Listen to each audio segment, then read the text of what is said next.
কথাটি সত্য, বুঝেও না বোঝে মন তুমি যে অনিত্য।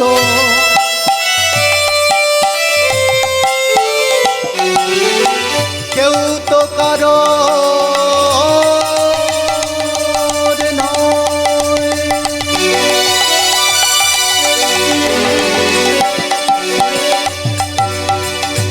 কথাটি সত্য, বুঝেও না বোঝে মন তুমি যে অনিত্য।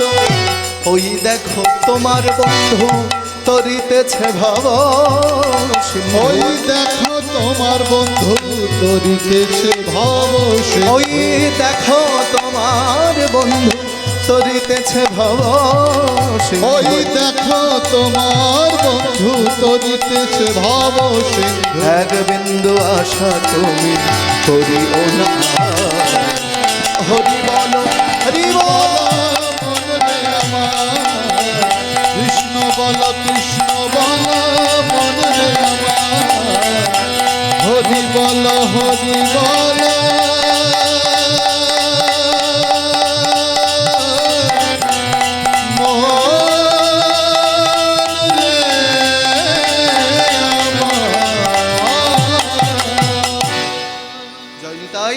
এইবার কি হলো?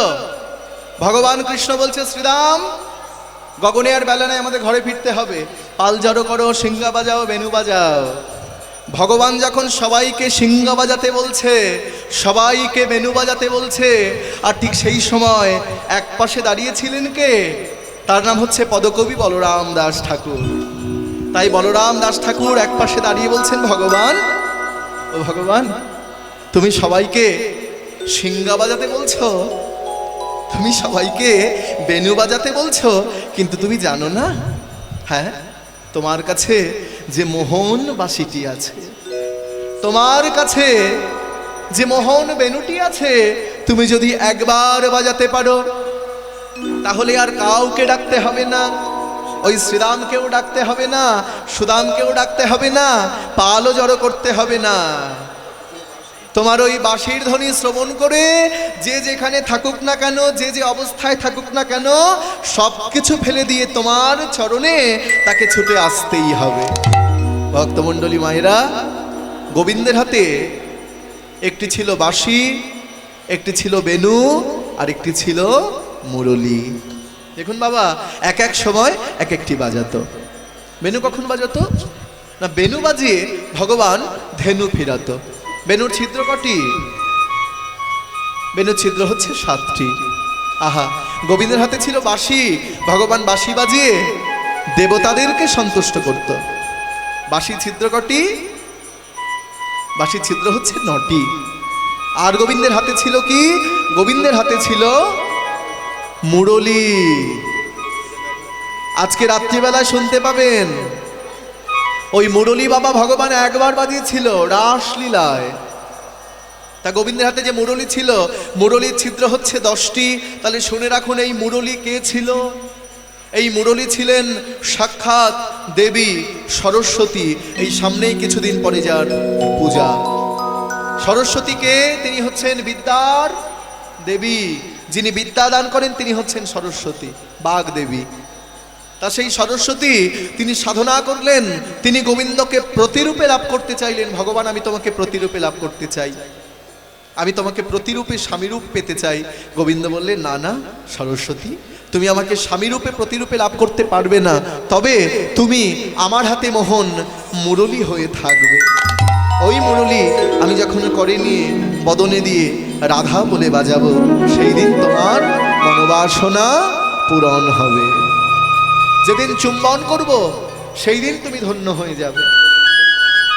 তাহলে মায়েরা, প্রথম রন্ধ্রের গানে ব্রহ্মার ভাগিল ধ্যানে, দ্বিতীয়তে যমুনা উজায়, তৃতীয় রন্ধ্রের কথা শুনো বৃষভানু সুতা, পবনেরও হৃতগতি হয়, চতুর্থ রন্ধ্রের গানে ব্রজবাসীর বাজে প্রাণে, এলো থেলো পাগলিনী প্রায়, পঞ্চম রন্ধ্রের সুরে আপনি ধেনু ফিরে, তৃণমুখে ঊর্ধ্ব পুছে ধায়। ষষ্ঠ রন্ধ্রের গতি, কদম্ব হয় বিকশিতি, ষড়রিপু একত্রে রয়।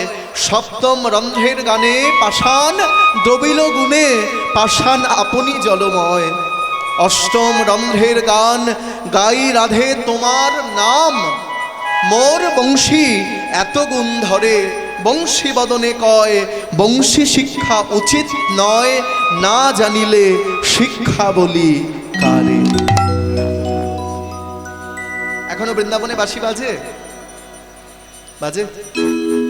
শোনে কারা? যাদের কানে শোনা পড়া আছে। যারা কানে শোনা পড়েছে বাঁশি তারাই শুনতে পায়। আমার মনে হয় এখানে অনেক মায়েদের কানে শোনা পড়া আছে। আপনাদের মনে হতেই পারে গৌরগোপাল বলছে শোনা পড়লেই বাঁশি শোনা যায়। আমি তো শোনা পড়েছি, শুনতে পাচ্ছি না কেন? কিন্তু বাবা মায়েরা, আপনারা যে শোনা পড়েছেন এই শোনায় বাঁশি শোনা যাবে না। তাহলে কোন শোনা পড়তে হবে? হাতের শোনা নয়, গলার শোনা নয়, নাকের শোনা নয়। যদি কোনো মা, যদি কোনো বাবা গুরুচরণ আশ্রয় করে, গুরু কৃপা লাভ করে কানে গুরু উপাসনা পড়তে পারে, আহা, উপাসনা, গুরু চরণ আশ্রয় করতে পারে। মাতা গুরু, পিতা গুরু, দীক্ষা গুরু, ভাই শিক্ষা গুরু, তার উপরে জানিবেন সবাই। গুরু যদি কৃপা করে কোনো ভাগ্যবানে, কৃষ্ণ অন্তর্যামী রূপে পথ দেখায় আপনে। গুরুরুষ্ট হলে কৃষ্ণ রাখিবারে নারে, কিন্তু কৃষ্ণরুষ্ট হলে গুরু রাখিবারে পারে। যথা হয় গুরু নিন্দা তথা না যাইবে, গুরু নিন্দুকের মুখ তোমরা কভু না দেখিবে। গুরুকে নিন্দিয়া যে বা গঙ্গা স্নানে যায়, পতিত পাবনে গঙ্গা ফিরে নাহি চায়। গুরু গুরু গুরু গুরু গুরু গুরু রক্ষমাম, গুরু গুরু গুরু গুরু গুরু গুরু প্রাহিমাম। আজও সেই বৃন্দাবনে বাঁশি বাজে বাজে রে, ওই বাঁশির গানে বনে বনে, আহা, বাঁশির গানে বনে বনে কত শত ময়ূর নাচে। আজও সেই বৃন্দাবনে বাঁশি বাজে রে, আজও সেই বৃন্দাবনে সেই বাঁশির গানে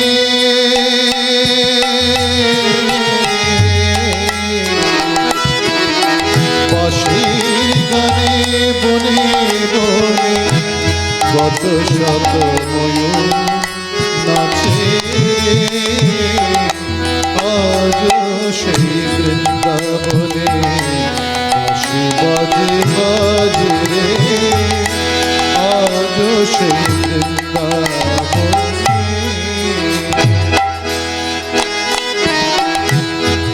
আজও সেই গাভীগুলি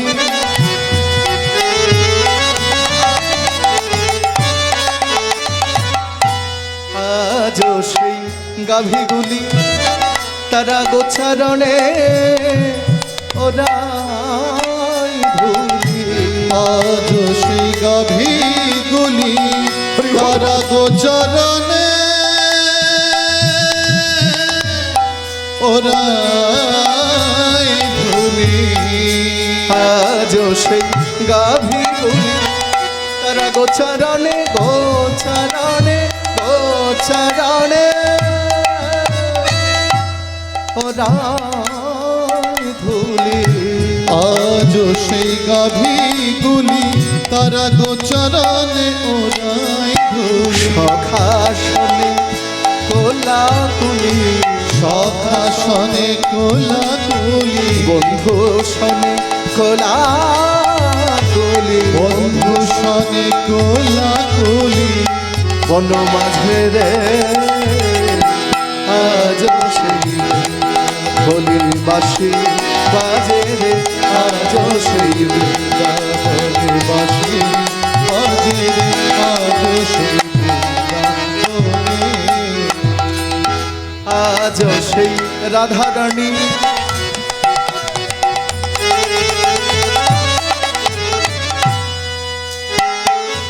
আজও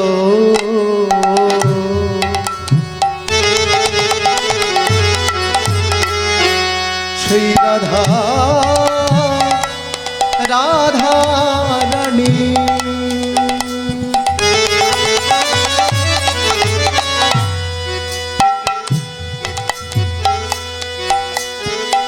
আজও সেই রাধারানী কি করে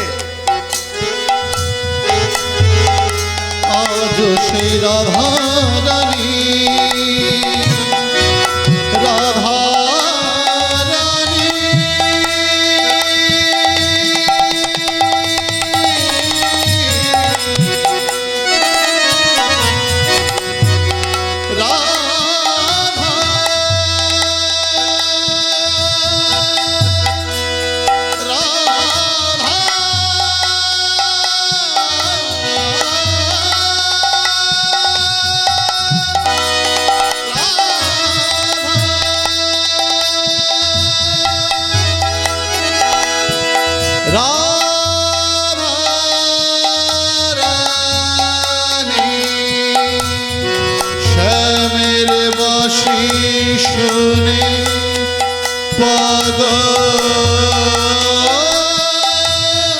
পাগলিনী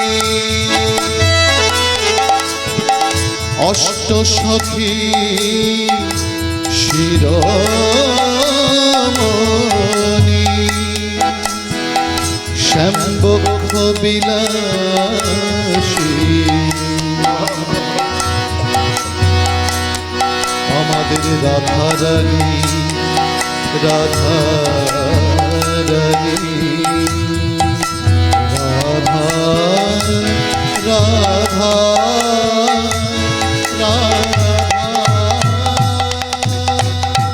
আজও সেই রাধারানী বাঁশি শুনে পাগলিনী আজ সেই রাধারানী বাঁশি শুনে পাগলিনী অষ্ট সখীর শিরোমণি অষ্ট সখীর শিরোমণি অষ্ট সখীর শিরোমণি অষ্ট সখীর শিরোমণি নব সাজে রে আজও সেই বলি বাঁশি বাজে রে বৃন্দাবনে বাঁশি বাজে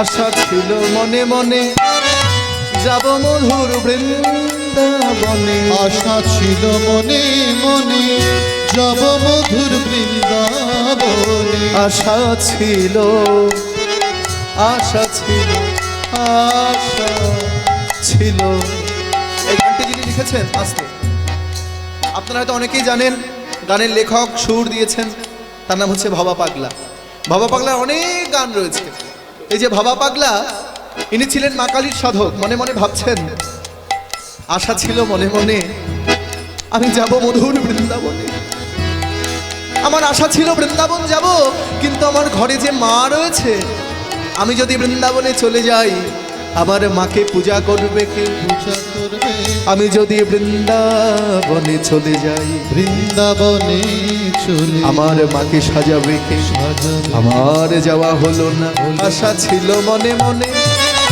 যাব মধুর বৃন্দাবনে আশা ছিল মনে মনে যাব মধুর বৃন্দাবন ভবা পাগলা ভবা পাগলা ভাবা পাগলা ভাবা পাগলা ভবা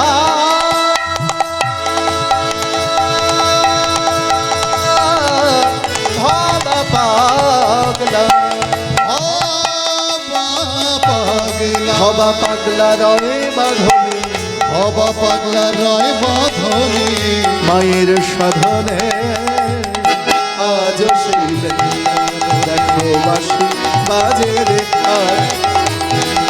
ওই বাঁশির গানে বনে বনে বনে বাঁশির গানে বনে বনে কত শত মনে নাচে আজ সেই বৃন্দাবনে বাঁশি বাজে রে আজ সেই বৃন্দাবনে।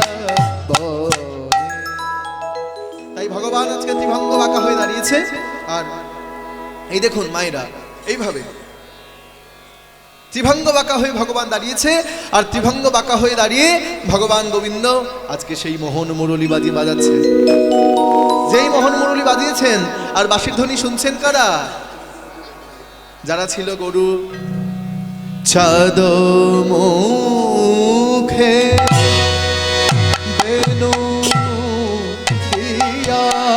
চাঁদ মুখে বেনো দিয়া চাঁদ মুখে বেনু দিয়া চাঁদ মুখে বেনো দিয়া সব ধেনুর নাম লইয়া চাঁদ মুখে বেনো দিয়া সবে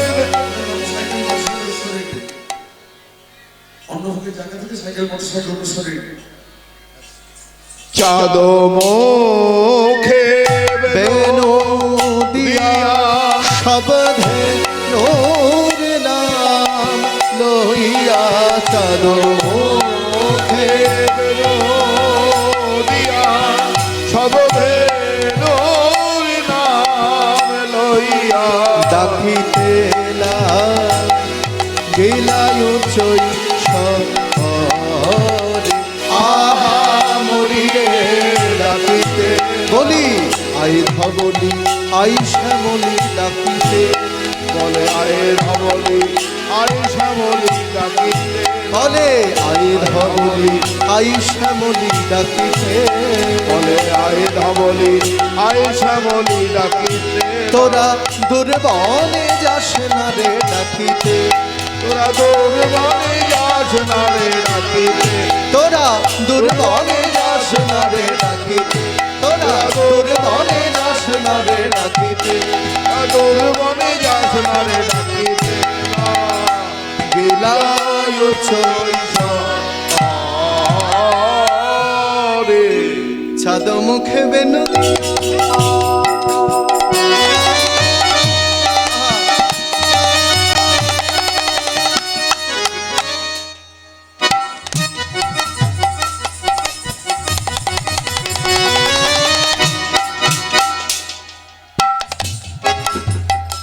আরে চাঁদ মুখে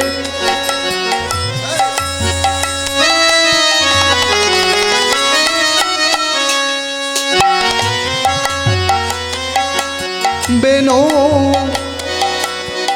বেনু দিয়া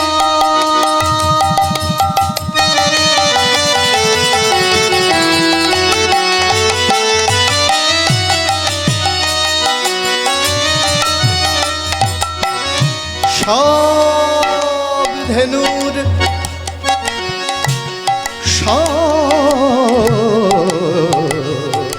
সব ধেনু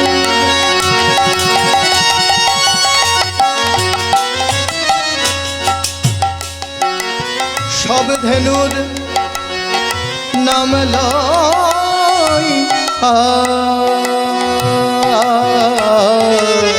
চাঁদ মুখে বেনু দিয়া সব রেণুর নাম লইয়া ডাকিতে লাগিলা ও চৈশ্বরে আর ডাকিতে লাগিলা উচ্চই স্বরে বলে আই ধবলি আই শ্যামলি আই ধবলি আই শ্যামলি আই ধবলি আই ধবলি আই শ্যামলি আই ধবলি আই শ্যামলি তোরা দুর্বনে যাস না রে আই ধবলি আই শ্যামলি দুর্বনে যাস না রে আই ধবলি আই শ্যামলি তোরা দুর্বনে যাস না রে বলি আপন ঘরে যেতে হবে দুর্বনে আই হরিব আই ধবলি আই বলে আই ধবলি আই শ্যামলি আই ধবলি আই শ্যামলি ডাকিতে লাগিলা উচ্চ ঈশ্বরে ডাকিতে লাগিলা উচ্চ স্বরে চাঁদ মুখে বেনু দিয়া সব ধেনুর নাম লইয়া ডাকিতে লাগিলা উচ্চ ঈশ্বরে। ভক্তমণ্ডলী মায়েরা, আমি যেমন মুখে বললাম, ভগবান মুখে বলল না, ত্রিভঙ্গ বাঁকা হয়ে দাঁড়িয়ে ভগবান বাঁশি দিয়ে ডাকলো ধবলি, শ্যামলী, পিয়ালি, লালি, কমলি, ধুমলা, সুরভি, সরস্বতী, নিয়তি বলে ডাকছে। কোথায় কোথায় তোমরা? এবার যে আমাদের আপন ঘরে যেতে হবে, এবার যে আমাদের ঘরে ফিরতে হবে, আর দেরি করলে চলবে না। চলো চলো আমরা আপন ঘরে ফিরে যাই, আপন ঘরে ফিরে যাই, আমাদের ঘরে ফিরে যেতে হবে। খুব ভালো করে বুঝুন, ভগবানের বাঁশির ধ্বনি শ্রবণ করে আহা, যারা গাভী ছিল বাবা, যারা গরু ছিল, তারা তো গরু। একটু অনুভব করুন মায়েরা, তারা তো পশু, তারা তো আমাদের মতো কথা বলতে পারে না।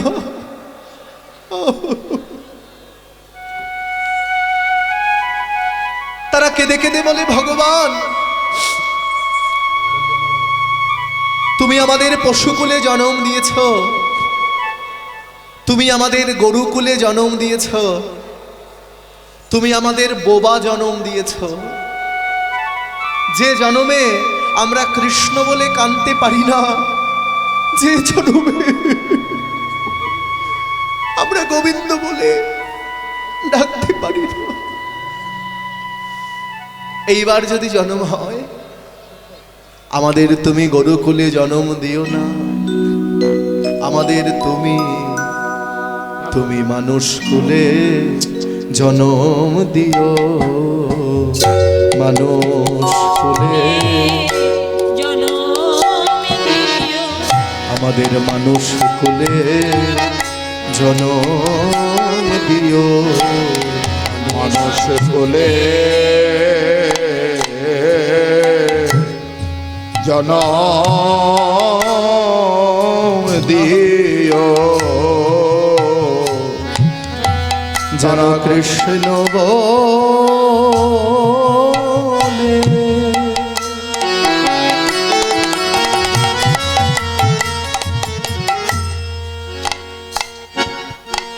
ওই কৃষ্ণ বলে কাঁদিতে পারি, আমাদের মানুষ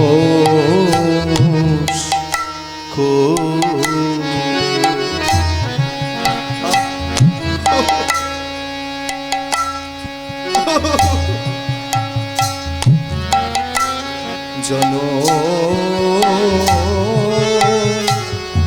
দিও, জন কৃষ্ণ বলে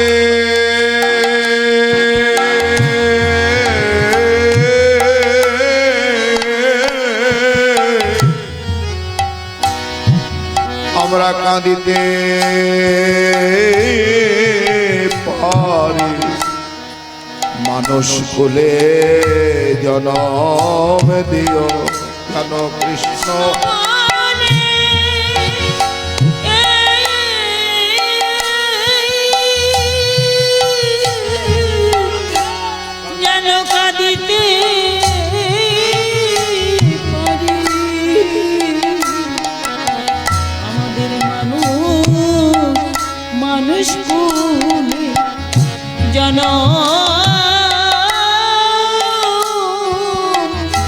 জন্ম দিও, তারা গো গো গো গো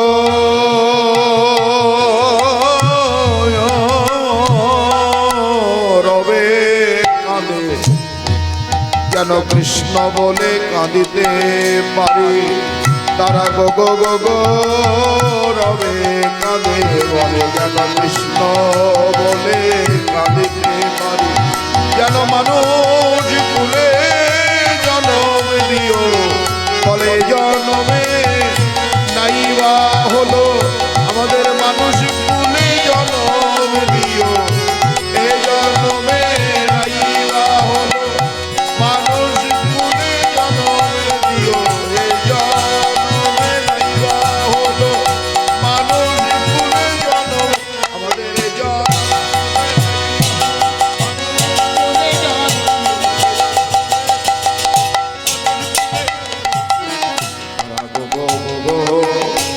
রবে কাঁদে। তারা তো কথা বলতে পারে না, তারা কেঁদে কেঁদে বলে, ভগবান আমাদের পশু জন্ম দিয়েছ, এই পশু জন্মে আমরা কৃষ্ণ বলে কাঁদতে পারি না। তাদের একটাই ভাষা, গোগরব হাম্বারব, তারা গোগো গোগো রবে কাঁদে। হ্যাঁ গো মায়েরা, একবার ভাবুন তো, আস্তে কথা না, কথা বললে হবে না, খুব মন দিয়ে শুনুন। তারা তো গরু, তারা তো পশু। আপনাদের বাড়িতে যদি গরু থাকে দেখবেন তারা কি আমাদের মতো কথা বলতে পারে? আমরা যেমন মুখ থেকে কৃষ্ণ বলি, তারা তো কৃষ্ণ বলতে পারে না। কিন্তু দেখুন বাবা, তারা পশু হয়েও আমার ভগবানকে কতটা ভালোবাসে। তাদের চোখের জলে, মুখের লালে, স্তনের দুগ্ধে বৃন্দাবনের পথপ্রান্তর সব কাদা হয়ে গেল। তারা পশু হয়েও ভগবানকে কত ভালোবাসে, কিন্তু আমরা মানুষ হয়ে কেউ ভগবানকে ভালোবাসলাম না।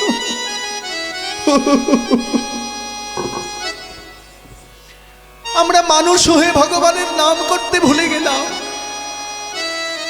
কত সাধনার ফলে, কত তপস্যার ফলে 84 লক্ষ জনি ভ্রমণ করতে করতে করতে করতে তবে এই সুন্দর মানব জন্ম পেয়েছি। কোনো জন্মকে দুর্লভ বলা হলো না, কিন্তু বাবা এই মানব জন্মকে বলা হলো দুর্লভ মানব জন্ম। কেন জানেন?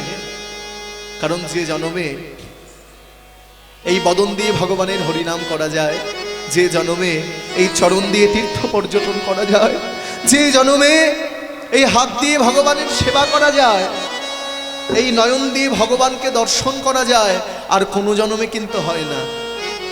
তাই মানব জন্ম যখন পেয়েছি, এই জন্মে কৃষ্ণ বলে কাঁদতে হবে, এই জন্মে গৌর বলে কাঁদতে হবে, নয়ন জলে বুক ভাসিয়ে কাদার মতো কাঁদতে হবে বাবা।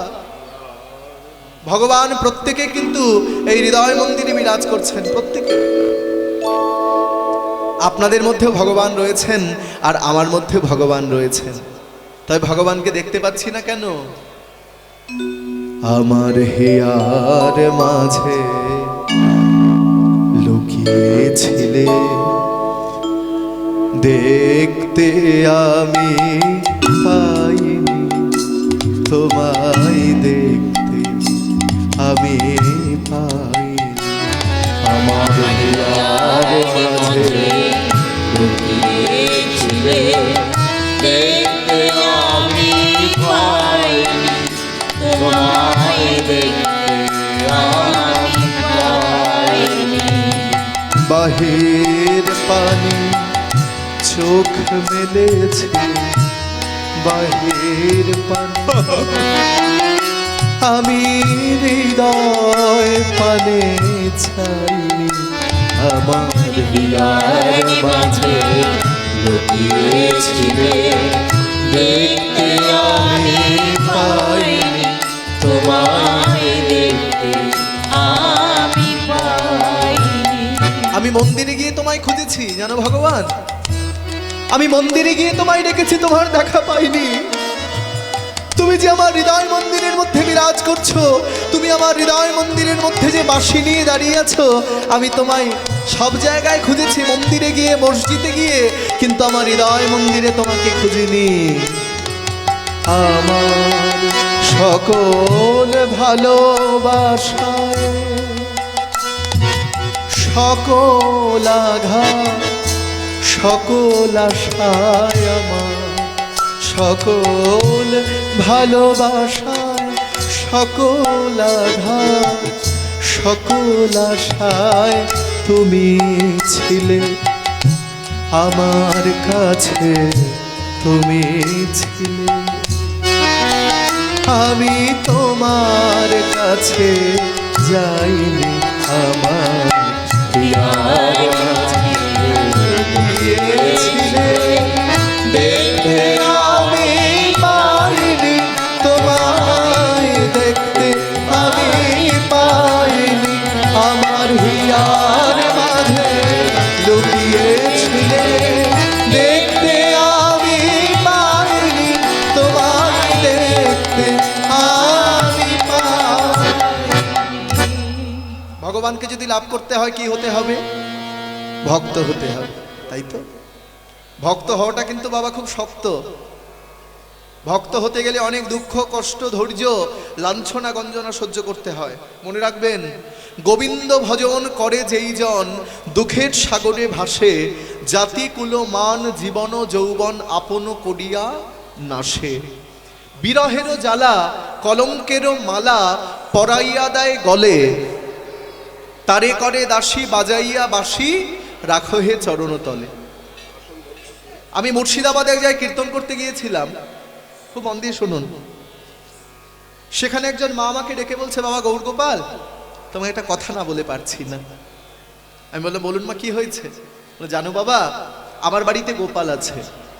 তো আমি যখন গোপাল সেবা দিই, আর গোপাল সেবা দিয়ে আমি যখন ঘন্টা বাজিয়ে আরতি করি, ওই ঘন্টার আওয়াজ শুনে আমার পাড়ার লোকগুলো, আমার গ্রামের লোকগুলো বলে, ওই যে সোনপাপড়িয়ালা এলো। আপনার সামনে যদি রসগোল্লা আসে, তখন যদি এরম এরম করেন,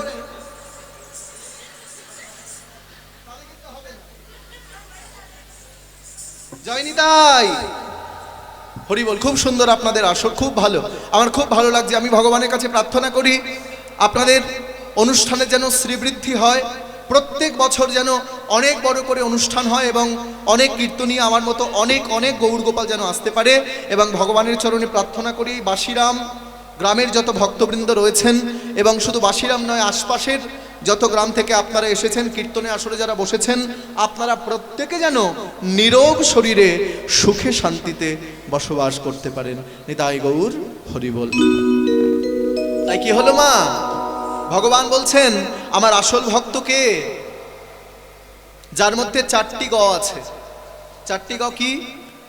একটি গ হচ্ছে গুরু, আরেকটি গ হচ্ছে গঙ্গা, আরেকটি গ হচ্ছে গায়ত্রী, আরেকটি গ হচ্ছে আমার গৌর হরি গোবিন্দ। এই 4টি গ যার মধ্যে রয়েছে, সেই হচ্ছে ভগবানের আসল ভক্ত। ভগবানের আসল ভক্তকে যারা হচ্ছেন রসিক ভক্ত, রসিক রসিক সকলে কহে, কেহ তো রসিক নয়, ভাবিয়া গুনিয়া বুঝিয়া জানিলে কোটিতে গুটিকো হয়। মাটির জনম নাছিল যখন, তখন দিয়েছি চাষ, দিবস রজনী নাছিল যখন, তখন গুনেছি মাস। মৃত্তিকার উপরে জলের বসতি, তাহার উপরে ঢেউ, তাহার উপরে রসিকের বসতি, পারো কি জানিতে কেউ। সই রসিক বলিব কারে, বিবিধ মশল্লা একত্রে মিশাই, রসিক বলিব তারে। তাহলে রসিক ভক্ত কে ছিলেন আপনাদের কাছে ছোট্ট করে বলি। রসিক ভক্ত ছিলেন বাবা বৃন্দাবনে। একজন ভক্তের নাম হচ্ছে লালাবাবু, আর একজন ভক্তের নাম হচ্ছে জগৎ শেঠ। খুব মন দিয়ে শুনবেন। বৃন্দাবনে 2 জন জমিদার, লালাবাবু আর জগৎ শেঠ। কিন্তু জগৎ শেঠের এত টাকা ছিল, আপনারা এখনো গেলে দেখে আসবেন বৃন্দাবনে সোনার তাল গাছ দেখেছেন? সোনার তাল গাছ বৃন্দাবনে, ওটা কার? এত টাকা ছিল জগৎ শেঠের, এত টাকা, এত টাকা, আমেরিকাকে টাকা ধার দিত, ভাবুন। তা যাই হোক, জগৎ শেঠের সঙ্গে 2 বন্ধু ছিল তারা। কিন্তু হঠাৎ একদিন 2 বন্ধুর মধ্যে, মানে লালাবাবু আর জগৎ শেঠের মধ্যে একদিন মামলা বেঁধে গেল, গন্ডগোল বেঁধে গেল। জায়গা নিয়ে গন্ডগোল, জায়গা নিয়ে গন্ডগোল বেঁধে গেল। আর এই গন্ডগোল করতে করতে করতে করতে এবার মামলা শুরু হলো। সেই মামলা কোর্টে গেল। কি হলো? মামলা করতে করতে করতে করতে লালাবাবু মামলা করতে করতে করতে করতে সর্বশান্ত হয়ে গেল। সবকিছু চলে গেল, জমিদারি চলে গেল, রাজত্ব চলে গেল, টাকা পয়সা চলে গেল, সবকিছু চলে গেল। এইবার সার করলো ভিক্ষার ঝুলি। ভক্তমণ্ডলী মায়েরা, লালাবাবুর কাছে পয়সাও নাই, সোনা দানাও নাই, জমিদারিও নাই। এইবার সার হলো ভিক্ষার ঝুলি। ভিক্ষা করলে খাওয়া হবে, আর ভিক্ষা না করলে খাওয়া হবে না। তাই লালাবাবু কি করছেন? একদিন ঘরের মধ্যে শুয়ে রয়েছেন। লালাবাবুর ছোট্ট পর্ণ কুটির, আর সেই কুটিরের মধ্যে লালাবাবু ঘুমিয়ে রয়েছেন। তিনি মনে মনে গোবিন্দকে ডাকছেন, হে ভগবান, তুমি আমাকে রক্ষা করো, আমার কাছে যে কিচ্ছু নাই। লালাবাবুর মা ডাকছেন, লালা লালা, বাসনায় আগুন দে রে লালা, বাসনায় আগুন দে। লালাবাবুর কন্যা, একমাত্র মেয়ে, ডাকছেন, বাবা বাবা বাবা, গগনে আর বেলা নাই। মা বলছেন বাসনায় আগুন দে, আর মেয়ে বলছেন গগনে বেলা নাই। লক্ষ্য করুন কোন বাসনা? কলার বাসনা নয়, সংসার বাসনায় আগুন দিতে বললেন। সংসার, শঙ্কারা সং হলাম আমরা, এই শঙ্কে সার করতে বলল। কাকে সার করব? ওই যে মন্দিরের মধ্যে যিনি দুহাত তুলে দাঁড়িয়ে রয়েছেন, মন্দিরের মধ্যে যিনি বাঁশি নিয়ে দাঁড়িয়ে রয়েছেন, তার চরণকে যদি আমরা সার না করতে পারলাম, তাহলে সংসার করে লাভ নাই। তাহলে কোন সার? সব কিন্তু অসার। লালা বাবুর মা বলছেন, লালা বাসনায় আগুন দে, সংসার বাসনায় আগুন দে। আর লালবাবুর কন্যা ডাকছেন, বাবা গগনে আর বেলা নাই। কোন বেলা? আমাদের আয়ু সূর্য বেলা। এই বেলা যখন ফুরিয়ে যাবে বাবা, আমরা যে যেখানে থাকি না কেন, আমরা যে যে অবস্থাতে থাকি না কেন, আমাদের সব কিছু ফেলে দিয়ে ভগবানের কাছে ছুটে যেতে হবে। দেখুন, শিশুকালে হরিভজে পাইবার আসে, যৌবনকালে হরিভজে আসে কি না আসে, আর বৃদ্ধকালে হরিভজে জমের তরাসে। আগুন লাগে কখন বাবা? সকালেও আগুন লাগে না, বিকালেও আগুন লাগে না, দেখবেন আগুন লাগে ঠিক দুপুর বেলা। কারণ সকালে আগুন লাগলে সে আগুন জল দিয়ে নেভানো যায়, বিকালে আগুন লাগলে সে আগুন জল দিয়ে নেভানো যায়। কিন্তু দুপুরবেলা যদি কারোর ঘরে আগুন লাগে, সে আগুন কিন্তু জল দিয়েও নেভানো যায় না, সব কিন্তু ধ্বংস হয়ে যায়। তাই আমাদের বেলাটা যখন ফুরিয়ে যাবে, তারে ধরতে পারলে মন বেরি আমি দিতা পাখির পা কেমনে আসে যায় খাঁচার ভেতর আছি, পাখি কেমনে আসে যায় খাঁচার ভেতর আছি, পাখি কেমনে আসে যায়।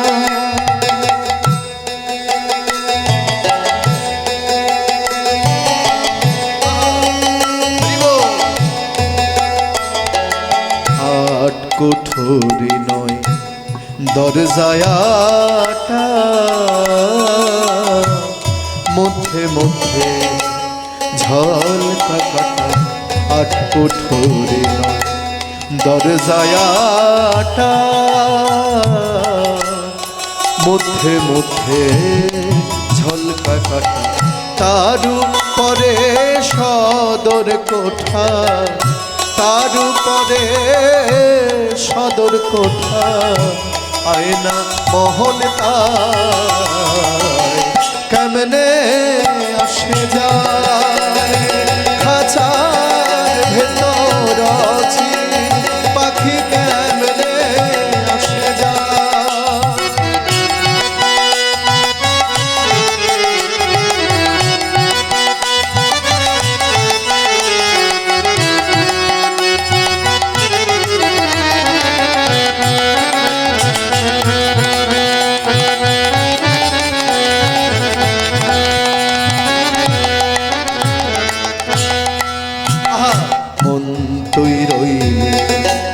খাঁচারো আসে,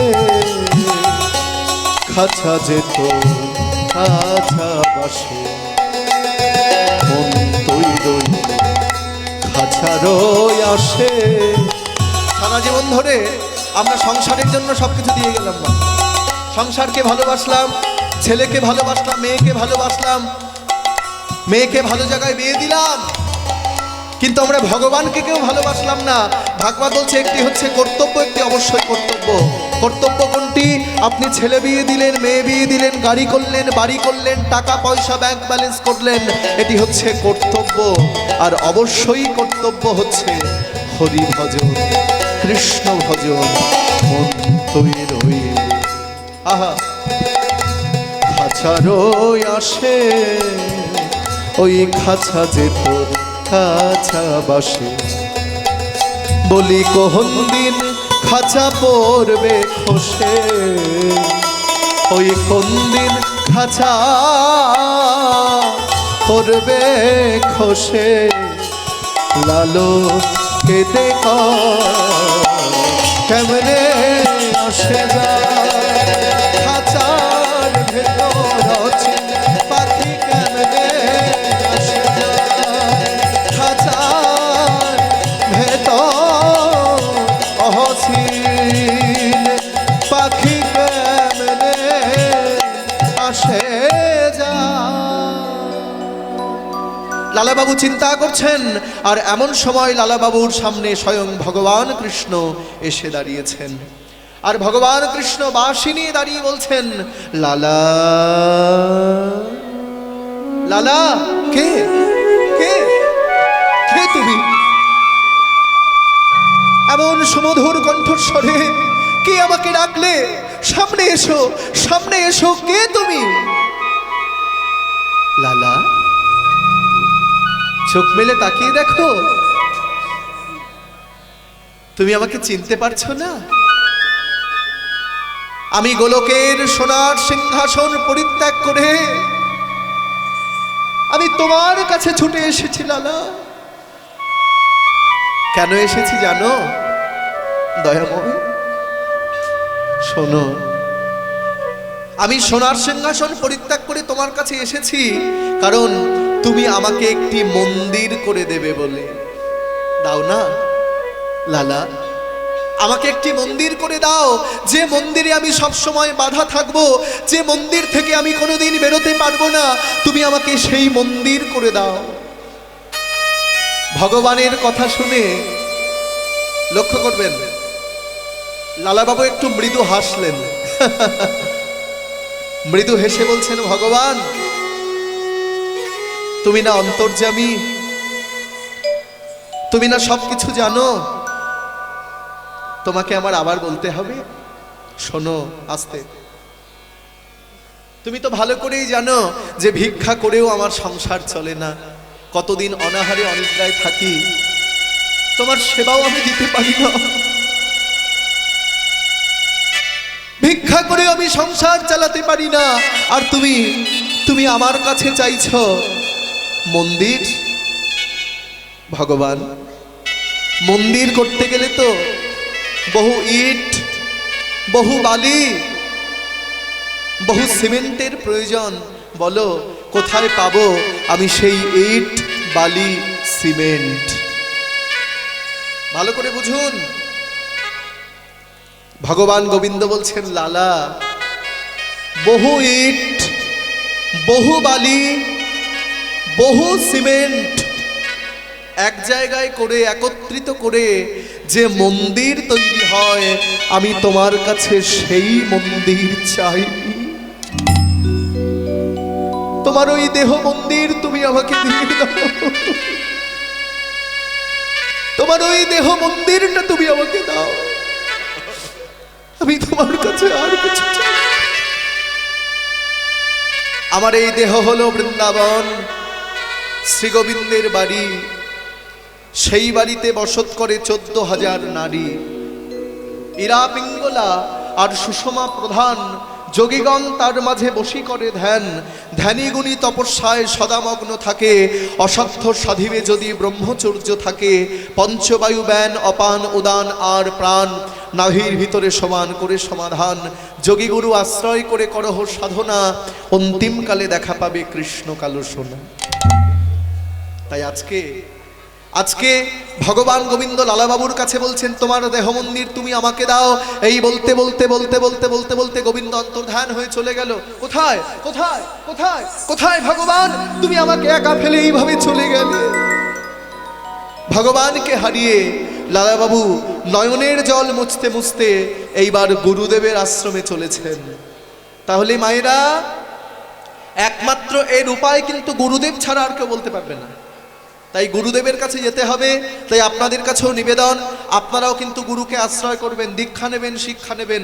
যারা দীক্ষা শিক্ষা গ্রহণ করেননি সবার কাছে আমি বিনীত নিবেদন করব, দীক্ষা শব্দের অর্থ হচ্ছে দেখা, আর শিক্ষা শব্দের অর্থ হচ্ছে শেখা। দীক্ষা হচ্ছেন কৃষ্ণ তত্ত্ব, আর শিক্ষা হচ্ছেন রাধা তত্ত্ব। আপনি যদি শুধু দীক্ষা নিয়ে থাকেন তাহলে আপনার শুধু কৃষ্ণকে জানা হলো, রাধারানীকে কিন্তু আপনার জানা হলো না। আর আপনি যদি দীক্ষা শিক্ষা দুটোকেই গ্রহণ করেন তাহলে আপনার রাধা কৃষ্ণ দুজনকেই জানা হবে। এইবার লালাবাবু কি করেছেন? গুরুদেবের চরণে এসে হাজির হয়েছেন। গুরুদেব দয়া করো দিন তারণ, অতি ঘোর ভবাম্বু পারাবার। গুরুদেব দয়া করো অকারণ, অতি ঘোর ভবাম্বুধি পারাবারাম। গুরুদেব দয়া অকারণ, অতি ঘোর ভবাম্বুধি পারাবারাম। সংকটে হো হো হো সংকটে, সংকটে তুমি প্রভু মধুসূদনা। সংকটে তুমি প্রভু মধুসূদন। সংকট মানে বিপদ, বিপদে গুরুদেবকে। সংকটে তুমি প্রভু মধুসূদনা। সংকটে তুমি প্রভু মধুসূদন। প্রাবকে, প্রাবক মানে আগুন, আগুনে গুরুদেবকে বাবা। আহা, প্রাবকে তুমি প্রভু জলাশয়না। গুরুদেব অতি ঘোর হৃদয় গৌর হরিব।